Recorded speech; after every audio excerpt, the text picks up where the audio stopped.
Bom dia na graça e na paz do Senhor Jesus, povo de Deus. Hoje é sexta-feira, dia 13 de junho de 2025.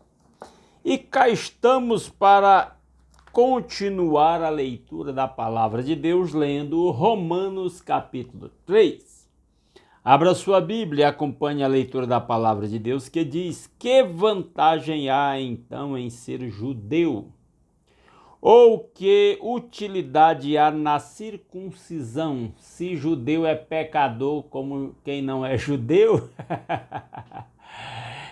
Tem alguma vantagem em ser judeu? E olha que quem está falando é um judeu, Paulo, quem escreveu isso aqui. Aí ele diz muita, em todos os sentidos. Há muita vantagem, havia naquela época, muita vantagem em ser judeu. Por quê? Principalmente porque aos judeus foram confiadas as palavras de Deus. Agora imagina nós, que temos a Bíblia completa, Velho e Novo Testamento. Que importa se algum deles foram infiéis? Se alguns deles foram infiéis. A sua infidelidade anulará a fidelidade de Deus? É uma pergunta retórica e a resposta é claro que não. De maneira nenhuma, ele mesmo responde: seja Deus verdadeiro e todo homem mentiroso, como está escrito, para que seja justificado nas tuas palavras e prevaleças quando fores julgado. Mas se a nossa injustiça ressalta de maneira ainda mais clara a justiça de Deus, que diremos? Que Deus é injusto por aplicar a sua ira? Estou usando um argumento humano, claro que não. Se fosse assim, Deus iria julgar se fosse assim, como Deus iria julgar o mundo? Alguém pode alegar ainda: se a minha mentira ressalta a veracidade de Deus, aumentando assim a sua glória, por que sou condenado como pecador?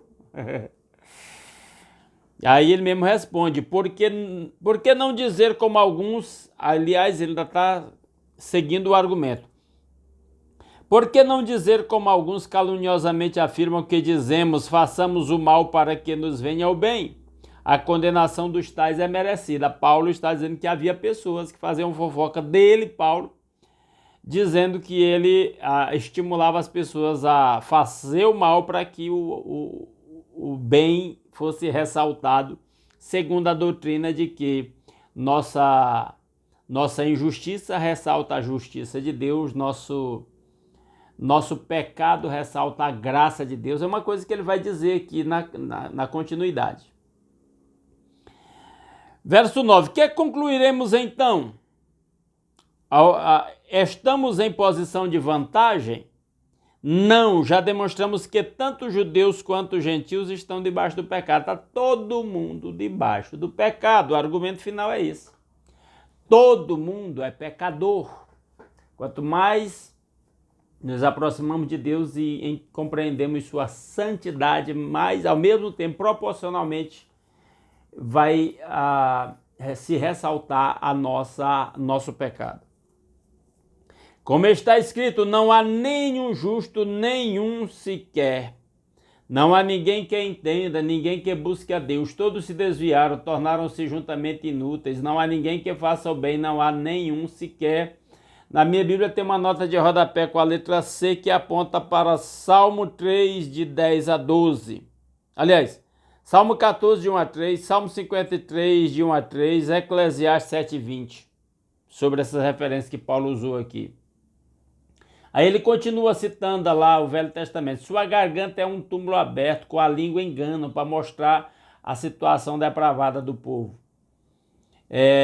Letra D aponta para o Salmos de 5 a 9. Ele continua dizendo: veneno de víbora está em seus lábios. Aí tem a letra E, que aponta para o Salmo 143. Sua boca está cheia de maldição e amargura. E vai remete para a letra F. Salmo 10, verso 7.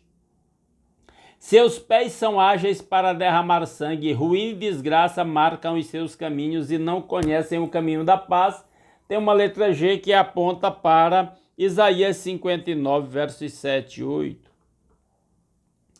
Aos seus olhos é inútil temer a Deus, letra H, que aponta para o Salmo 36:1.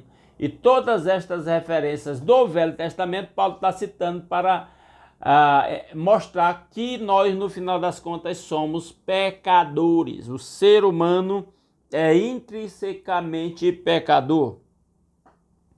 Aí ele diz, verso 19, sabemos que tudo que a lei diz, ele cita todos esses textos e chama tudo de lei. Sabemos que tudo que a lei diz, o diz àqueles que estão debaixo dela, para que toda boca se cale e o mundo todo esteja sob o juízo de Deus. Ou seja, isso aqui estava em primeiro lugar direcionado para os judeus. Tudo isso que ele citou dos versos 10 ao verso 18. Portanto, ninguém será declarado justo diante dele, baseando-se na obediência à lei, pois é mediante a lei que nos tornamos plenamente conscientes do pecado. Ninguém é justificado guardando, observando a lei de Moisés. Inclusive, nós não estamos mais debaixo da lei de Moisés, nós estamos debaixo da lei de Cristo, da lei do Espírito da vida, da lei do reino, a lei perfeita que traz a liberdade. Versículo 21, mas agora se manifestou uma justiça que provém de Deus. A verdadeira justiça não somos nós obedecendo à lei de Deus. A verdadeira justiça de Deus se cumpriu em Cristo, porque ninguém consegue cumprir a lei. Ninguém conseguiu cumprir a lei do Velho Testamento. Então vou reler o verso 21. Mas agora se manifestou uma justiça que provém de Deus, independente da lei, da qual testemunham a lei e os profetas. A lei e os profetas apontavam para a justiça de Deus em Cristo. Justiça de Deus mediante a fé em Jesus Cristo para todos os que creem. Está vendo aí? A justiça de Deus foi Ele mesmo que providenciou, visto que nós não cumprimos os mandamentos de Deus. Ele diz, não há distinção, pois todos pecaram e estão destituídos da glória de Deus. Toda espécie humana que pisou, que pisa e que pisará neste planeta, todos pecaram, exceto um, Jesus. Por isso ele pôde oferecer o sacrifício perfeito. Sendo justificados gratuitamente por sua graça, por meio da redenção que há em Cristo Jesus. É assim. Todos são pecadores, estão destituídos de Deus e a única opção para todo ser humano é ser justificado gratuitamente pela graça de Deus por meio da redenção que há em Cristo Jesus. 25. Deus o ofereceu como sacrifício para propiciação mediante a fé. Deus ofereceu Jesus como sacrifício. Para propiciação. Propiciação é um sacrifício para tornar algo aceito. Por meio da fé, mediante a fé. Pelo seu sangue demonstrando a sua justiça. A justiça de Deus em Cristo. Em sua tolerância havia deixado impunes os pecados anteriormente cometidos, Deus, mas no presente demonstrou a sua justiça a fim de ser justo e justificador daquele que tem fé em Jesus. E aí no final das contas, a justiça de Deus, ele é o justo e o justificador. Foi ele que mandou Jesus para cumprir a sua justiça. E aí para nós fica só uma alternativa, obedecer a Deus. Crer em Cristo e obedecer a Deus. Crer em Cristo. Onde está então o motivo de vanglória? Não tem nada para a gente se vangloriar. Nada. A glória toda é de Deus. É excluído. Baseado em que princípio? Não dá obediência à lei? Alguém obedeceu à lei? Não, mas no princípio da fé. A única motivo de glória de um cristão é a fé em Cristo. E reconhecer que é pecador e que necessita dele. Pois sustentamos que o homem é justificado pela fé, independente da obediência à lei, porque ninguém obedeceu. Deus é Deus apenas dos judeus, o único que obedeceu foi Cristo, ele cumpriu a lei. Deus é Deus apenas dos judeus, ele não é também o Deus dos gentios, ele é o Deus de toda a humanidade. Sim, dos gentios também, visto que existe um só Deus que pela fé justificará os circuncisos que são judeus e os incircuncisos que é quem não é judeu.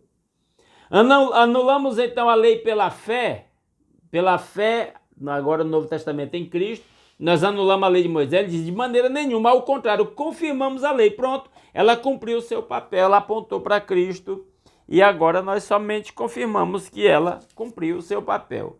Mas agora nós estamos sob a graça de Cristo, só, exclusivamente sob a graça de Cristo.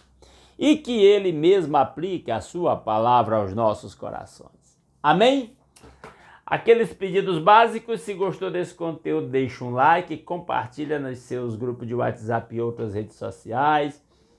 Se não está inscrito no canal e gosta desse conteúdo, quer acompanhar a leitura diária de um capítulo da Bíblia aqui com comentários, se inscreva no canal e comente aí o que você achou, comenta no vídeo aí o que você achou dessa leitura e também se você tiver um pedido de oração, faça o pedido.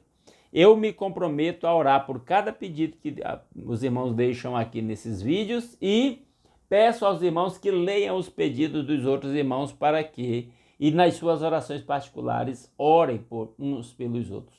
Vamos formar essa grande corrente de oração e amanhã, 5h30 da manhã, eu estarei aqui de volta, se Deus assim o permitir, para a continuidade da leitura do livro de Romanos. Aguardo vocês aqui, um grande abraço a todos.